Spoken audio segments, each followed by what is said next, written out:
घर सजाने का तसव्वुर तो बहुत बात का है।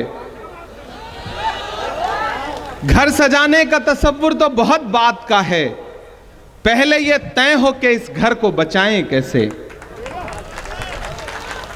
दिल्ली से अगर 1000 किलोमीटर दूर चल करके आपके बीच में लंबा सा सफर तय करके अगर हम लोग यहां आज बैठे हैं, अगर प्रदेश अध्यक्ष आपके अखिलेश जी अपने तमाम कार्यक्रम छोड़ करके इस कार्यक्रम में बैठे हैं और आपको जागरूक करने के लिए संविधान जिंदाबाद का नारा लगा रहे हैं, तो इसका मकसद और इसका मतलब आपको समझना पड़ेगा। मैं चंपारण की धरती पर खड़ा हूं। पूरी दुनिया में जब भी चंपारण का नाम आता है तो पूरी दुनिया बड़े अदब से इस इलाके को सर झुका के ये कहती है कि ये वो सरजमीन है जहां कभी महात्मा गांधी जी ने इसे अपनी कर्मभूमि बनाया और यहां से एक बड़े आंदोलन की शुरुआत की। मैं उस धरती पर खड़ा हूं। आपसे अगले 2, 3, 4, 5 मिनट जरूरी गुफ्तगू करना चाहता हूं। सबसे पहले तो मैं भाई अखिलेश जी को बधाई दूंगा। परिवार के मुखिया का जैसा भाषण होना चाहिए, परिवार के बड़े व्यक्ति का जैसा दिशा निर्देशन होना चाहिए, वो आज आपके भाषण में मुझे दिखाई पड़ा और मैं चाहता हूं एक बार जोरदार ताली बजाएं आज के उनके इस संबोधन के लिए। घर की दीवार में खुद तुमने किया है सुराख, अब कोई झांक रहा है तो शिकायत कैसी।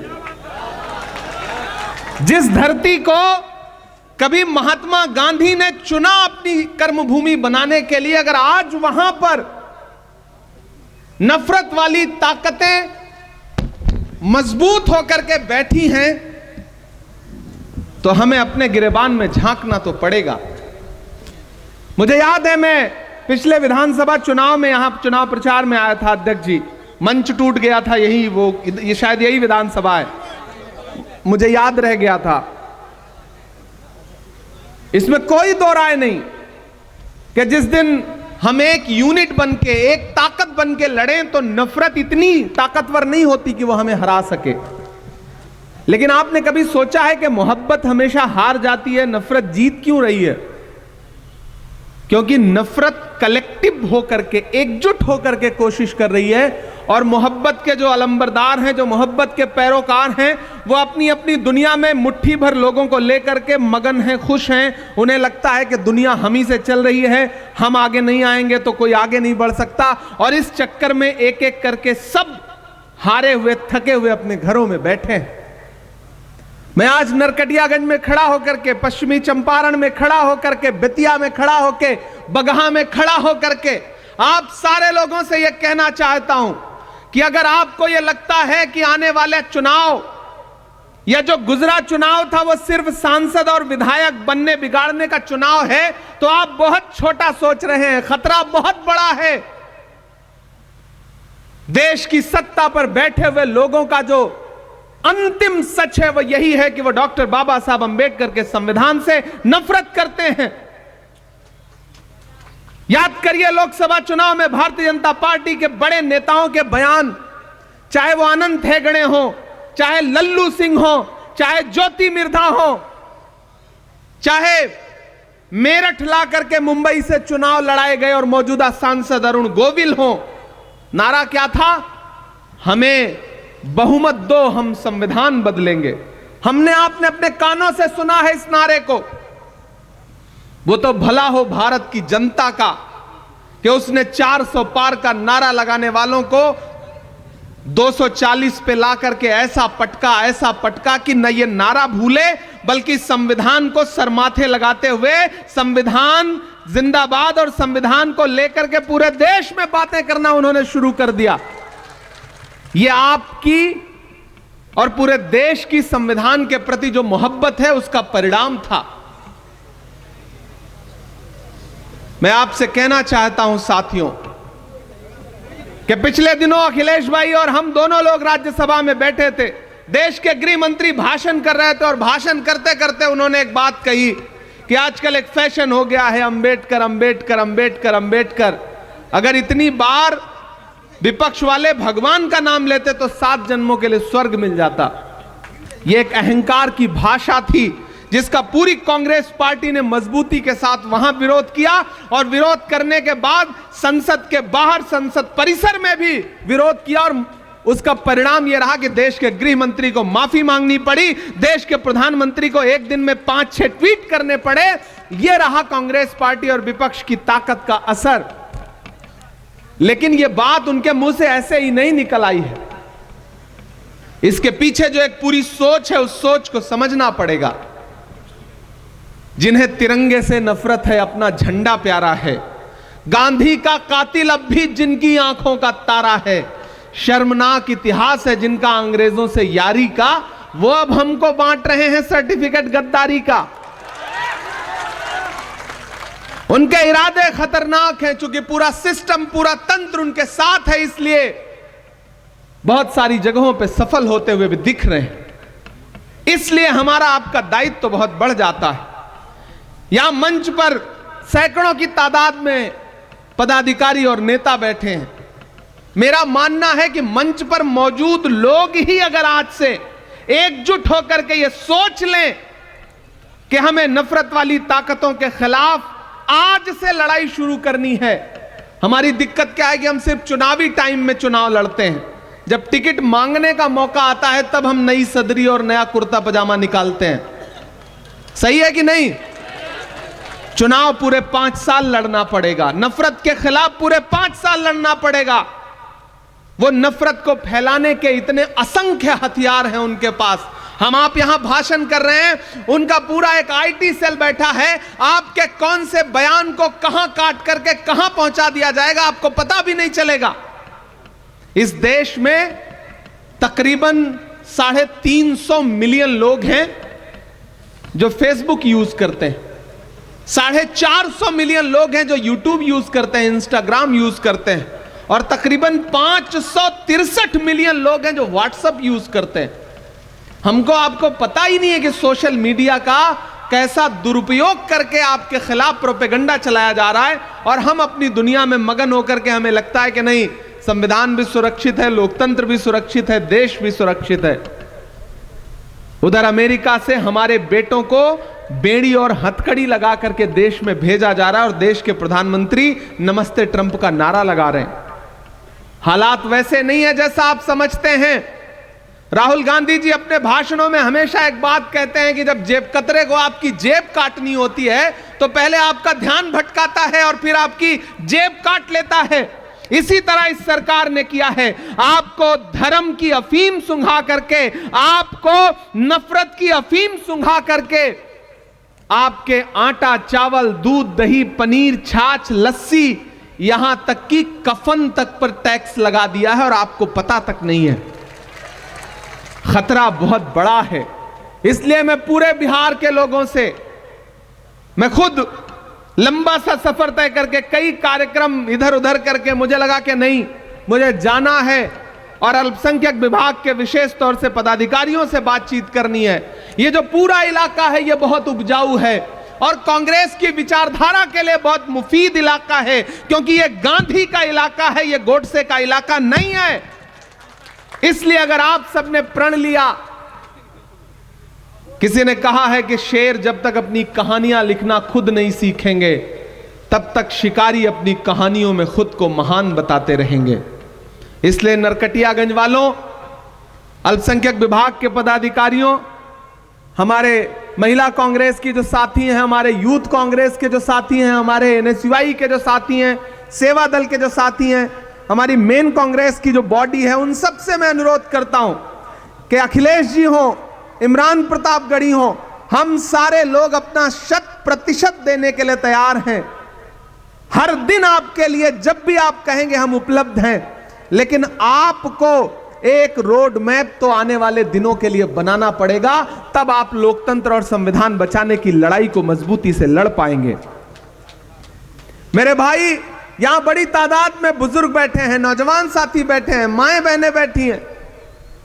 महान बादशाह सिकंदर ने जब यूनान जीता ना, यूनान को जब फतेह किया तो जीत का जश्न मनाने के लिए शहर की सड़कों पर निकला, तो उसने देखा कि पूरा शहर तो जश्न मना रहा है, लेकिन एक फकीर आदमी सड़क के किनारे बेखबर होकर के सारे शोरगुल से चुपचाप सो रहा है। सिकंदर को गुस्सा आया, सिकंदर अपने घोड़े से उतर के उस सोते हुए फकीर के पास गया और गुस्से में उसे जोर की एक लात मारी और लात मार के कहा कि क्यों रे फकीर, मैंने शहर जीत लिया, यूनान फतेह कर लिया, लोग मेरे साथ जश्न मना रहे हैं और तू सो रहा है।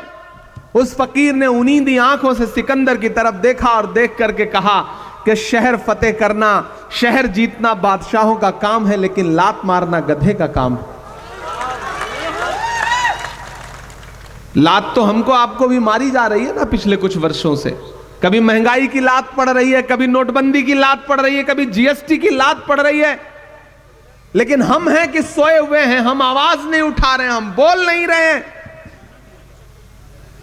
मैं राहुल गांधी का सिपाही हूं, अखिलेश भाई राहुल गांधी के सिपाही हैं, और हम सारे लोग राज्यसभा में, देश की संसद में, सड़क से संसद तक जो लड़ाई लड़ रहे हैं, मल्लिकार्जुन खड़गे जी के निर्देश पर, सोनिया जी के निर्देश पर, प्रियंका जी के निर्देश पर, राहुल जी के निर्देश पर, उनके कंधे से कंधा मिलाकर के जो लड़ाई लड़ रहे हैं, उस लड़ाई में हम तब तक नहीं जीत सकते जब तक आप हमारे साथ नहीं खड़े होंगे। आपका साथ होना बहुत महत्वपूर्ण है, आप बहुत जरूरी लोग हैं। हम यहां 3-4 फीट ऊपर मंच पर बैठे हैं और आप नीचे 4 फीट बैठे हैं, तो इसका यह मतलब नहीं कि आपका अस्तित्व जो है वो कमतर है। मैं तो यह मानता हूं कि जैसे 2 तराजू है, एक आप हैं, एक ये इस तरफ है, और ये तराजू का एक पलड़ा थोड़ा सा ऊंचा है, आप नीचे हैं, तो इसका यह मतलब नहीं कि आप कमतर हैं। आप ज्यादा महत्वपूर्ण लोग हैं, क्योंकि तराजू का वही पलड़ा नीचे होता है, झुका होता है, जिसमें वजन ज्यादा होता है। आप ज्यादा वजनदार लोग हैं। नया पाने की चाहत में पुराना छूट जाता है, तुझे अपनाऊं तो मुझसे जमाना रूठ जाता है। मोहब्बत पढ़ने लिखने में बहुत आसान है, लेकिन मोहब्बत को निभाने में पसीना छूट जाता है। आप बैठे हैं, उस तरफ बड़ा क्रिकेट का मैच चल रहा है। मैंने उमेर जी से कहा था कि ऐसी तारीख में आप कार्यक्रम क्यों रख रहे हैं जब वहां दुबई में भारत पाकिस्तान का क्रिकेट मैच होने जा रहा है और हमारी भारतीय टीम बुरी तरह से पाकिस्तान को रौंदने जा रही है। ऐसे दिन आप कोई राजनीतिक कार्यक्रम मत रखिए, लेकिन उनका मन था कि नहीं, 23 तारीख के बाद फिर और व्यस्तताएं हैं, तो आज आपके बीच में हम सारे लोग हाजिर हुए हैं। और आपसे साथियों मैं कहना चाहता हूं कि यह संविधान महज एक किताब नहीं है, इसमें महज कुछ पन्ने नहीं है। डॉक्टर बाबा साहब अंबेडकर ने कितने रातें जाग करके अपने खून पसीने से इस संविधान को लिखा था। वो संविधान जिसमें महात्मा गांधी के सिद्धांत हैं, वो संविधान जिसमें पंडित जवाहरलाल नेहरू के उसूल हैं, वो संविधान जिसमें मौलाना आजाद के सपने हैं, उस संविधान को कई दशकों तक भारतीय जनता पार्टी के आनुषंगिक संगठन उसका विरोध करते रहे, तिरंगे का विरोध करते रहे। लेकिन आज स्थिति यह है कि जब वो इक्तिदार पर आए हैं, सत्ता पर आए हैं, तो एन केन प्रकार उस संविधान को कमजोर करना चाहते हैं। नए नए बिल लाए जा रहे हैं पार्लियामेंट में, जनता के विरोध में सारे काम किए जा रहे हैं, और मैंडेट चूंकि उनके पास है। और इन दिनों लोकसभा चुनाव के बाद जो थोड़ा सा नरमी आई थी, हरियाणा और महाराष्ट्र 2 राज्य जीत गए, तो मनोबल इतना बढ़ गया है कि डॉक्टर बाबा साहब अंबेडकर के खिलाफ देश की संसद में ऐसी भाषा का इस्तेमाल कर रहे हैं जो अहंकार में डूबी हुई है। इसलिए साथियों, आपसे अनुरोध करता हूं कि इस बड़ी लड़ाई में कांग्रेस पार्टी के साथ खड़े होइए, अखिलेश भाई के साथ मिलकर के पूरा अल्पसंख्यक विभाग पूरे प्रदेश में, बिहार में जिस मजबूती के साथ आवश्यकता है, उनके कंधे से कंधा मिलाकर के, कांग्रेस कमेटी के कंधे से कंधा मिलाकर के पूरे प्रदेश के एक एक जनपद में, एक एक विधानसभा में जाने का काम करेगी। ये मैं आपको आश्वस्त करता हूं, ये मैं आपको भरोसा दिलाता हूं। और चुनाव के दौरान तो हम लोग आएंगे ये चुनाव प्रचार में, लेकिन मैं चाहता हूं कि आज से एक रोड मैप बने। अध्यक्ष जी, आप निर्देशित करें हमारे स्टेट चेयरमैन साहब को, हमारे प्रभारी जी को, और उसके बाद जहां भी आवश्यकता लगती है। मुझे खुशी है कि आपने माइक पर यह बात बताई कि मेरा बिहार से एक जज्बाती लगाव है, इसमें कोई दो राय नहीं कि बिहार से मुझे एक जज्बाती लगाव है। इसीलिए जब भी मुझे देश की पार्लियामेंट में बोलने का मौका मिलता है तो मैं कोशिश करता हूं कि बिहार के जो भी मुद्दे हैं उनको अपने भाषण में जरूर समेट सकूं और सदन के पटल पर रख सकूं। कुछ बातें हैं 15 मिनट का समय मिलता है, 10 मिनट का समय मिलता है, जो आप कह देते हैं, कुछ जो छूट जाती है वो मैं कह देता हूं। यही एकजुटता तो हमें आगे ले जाएगी। इसी एकजुटता की तो आवश्यकता है और इसी एकजुटता को अपनाने की जरूरत यहां चंपारण के हमारे लोकल नेताओं को भी है कि आप अपनी दुनिया में मगन बने बैठे रहिए, लेकिन अंततोगत्वा एक वोट से भी अगर सत्ताधारी लोग जीत जा रहे हैं तो हार है। उसी देश की पार्लियामेंट में जो 48 वोट से, सिर्फ 48 वोट से चुनाव जीत के सांसद बन के आया है वो भी बैठता है, और हमारा एक सांसद है जो 10.5 लाख वोट से असम से जीत के आया है वो भी बैठता है। तो जीत है और हार है, और लोकतंत्र नंबर का खेल है। चुनावी प्रणाली जो है वो नंबर का खेल है, कितने सर, कितने मतदाता, कितने वोट। तो इस गणित में आपको गुणा गणित तो बिठाना पड़ेगा। अपना ईगो, अपना जबरदस्ती का जो एक ईगो है उसको किनारे रख करके संगठन कैसे मजबूत हो, इसके लिए हम सारे लोगों को काम करना पड़ेगा। कोई दूध का धुला नहीं है। हम सब में से कोई बहुत राजनीतिक तौर पे कोई बहुत बड़े दिल का हो सकता है, सारे लोग होता है कि नहीं होते, लेकिन जब राजनीतिक नतीजों का दौर आ रहा है तो फिर लोगों को स्पेस दीजिए, लोगों को साथ जोड़िए, एकजुट करके साथ लेकर के चलिए। और पूरे बिहार में मैं उस आहट को महसूस कर रहा हूं अध्यक्ष जी।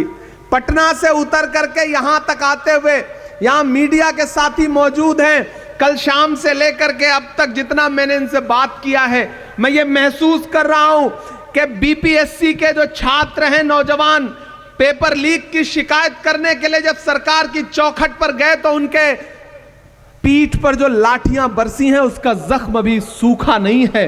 वो तैयार हैं इस बात का बदला लेने के लिए। मैं जिस इलाके में खड़ा हूं यह गन्ना किसानों का इलाका है, और किस तरह से उनकी फसल को बर्बाद किया जा रहा है, किस तरह से उनको न्याय नहीं दिया जा रहा है। यहां का किसान इस बात से नाराज है। कीमत तो बहुत बढ़ गई शहरों में धान की, लेकिन विदा न हो सकी बेटी किसान की। मौका मिला तो लोगों ने कुर्सी के वास्ते, मौका मिला तो लोगों ने कुर्सी के वास्ते तस्वीर ही बिगाड़ दी हिंदुस्तान की। इस देश का किसान और खास तौर से बिहार का किसान आज तक नहीं भूला है कि किस तरह एमएसपी की लीगल गारंटी मांगते हुए 700 जवानों को, किसानों को अपनी शहादत देनी पड़ी। तब सेंटर की सरकार को यह एहसास हुआ कि वो जो कृषि कानून लाए थे वो काले हैं, और उनको बदलने के लिए नरेंद्र मोदी जी तैयार हुए। इतनी कुर्बानी तो एक साथ जलियांवाला बाग में अंग्रेजों ने भी नहीं ली थी जितना इस सरकार ने किसानों की कुर्बानी ली है। तुझको कितनों का लहू चाहिए अर्ज़े वतन, कितनी आहों से कलेजा तेरा ठंडा होगा। यह किसान विरोधी सरकार है, यह नौजवान विरोधी सरकार है। पिछली बार आपको याद होगा जब महागठबंधन की सरकार थी तो किस तरह युवाओं को नौकरी देने का काम किया था बिहार की महागठबंधन की सरकार ने। अगर बिहार का युवा चाहता है कि फिर से नौकरी आपको मिले, किसान चाहता है कि उसके सम्मान की राशि उसे मिले, किसान चाहता है कि उसके कर्जे माफ किए जाएं, तो एक बात याद रखना, अगर इनकी सरकार बनी तो अंबानी और अडानी के कर्जे माफ होंगे। अगर आपकी सरकार बनी तो किसानों के कर्जे माफ होंगे, मजदूरों के कर्जे माफ होंगे, गरीबों के कर्जे माफ होंगे। यह बुनियादी अंतर है भाजपा और कांग्रेस की सोच में, यह बुनियादी अंतर है नरेंद्र मोदी जी और राहुल गांधी जी की सोच में। मैं राहुल गांधी जी के साथ चला हूं 4000 किलोमीटर। मैंने देखा है उनके पैर के छाले, मैंने देखा है उस आदमी की मेहनत। उस आदमी ने बस एक नारा लगाया 4000 किलोमीटर चलते हुए कि नफरत छोड़ो, भारत जोड़ो। एक मीडिया के साथी ने मुझसे कहा कि इमरान साहब आपको क्या लगता है भारत जोड़ो यात्रा से देश बदल जाएगा? हमने कहा बिल्कुल बदल जाएगा। जब महात्मा गांधी जी ने अंग्रेजों के खिलाफ भारत छोड़ो आंदोलन शुरू किया था तो उस वक्त भी कोई नहीं मान रहा था कि अंग्रेज देश छोड़ करके अंग्रेजों को जाना पड़ेगा। आज राहुल गांधी जी ने भारत जोड़ो आंदोलन शुरू किया है तो लोग आज भले ना मान रहे हों, लेकिन कुछ दिन में लोगों को यह एहसास होगा कि जैसे भारत छोड़ो आंदोलन से अंग्रेजों को जाना पड़ा था, वैसे ही भारत जोड़ो आंदोलन से आज वाले अंग्रेजों को भी जाना पड़ेगा, सत्ता से उतरना पड़ेगा। और यह काम कांग्रेस पार्टी करके दिखाएगी, क्योंकि हम जानते हैं राहुल गांधी जी की मंशा और उनकी नीयत कितनी साफ सुथरी है। राहुल जी जानते हैं टास्क उन्होंने लंबा लिया है, पहले 4000 किलोमीटर, फिर 6700 किलोमीटर, क्योंकि वो जानते हैं इस देश में नफरत कम करना पड़ेगा। जब तक नफरत कम नहीं होगी तब तक भाजपा कम नहीं होगी। भाजपा नफरत फैलाने का हर दिन प्रयास कर रही है संस्थानिक तौर पर और एकजुट प्रयास कर रही है। हमें भी मोहब्बत के लिए एकजुट प्रयास करना पड़ेगा। नरकटियागंज वालों, चिरागों के सफर में दबदबा हो आंधियों का, चिरागों के सफर में दबदबा हो आंधियों का, तो फिर अंजाम जुल्मत के सिवा कुछ भी नहीं होगा। यह दुनिया नफरतों के आखिरी स्टेज पर है, इलाज इसका मोहब्बत के सिवा कुछ भी नहीं होगा।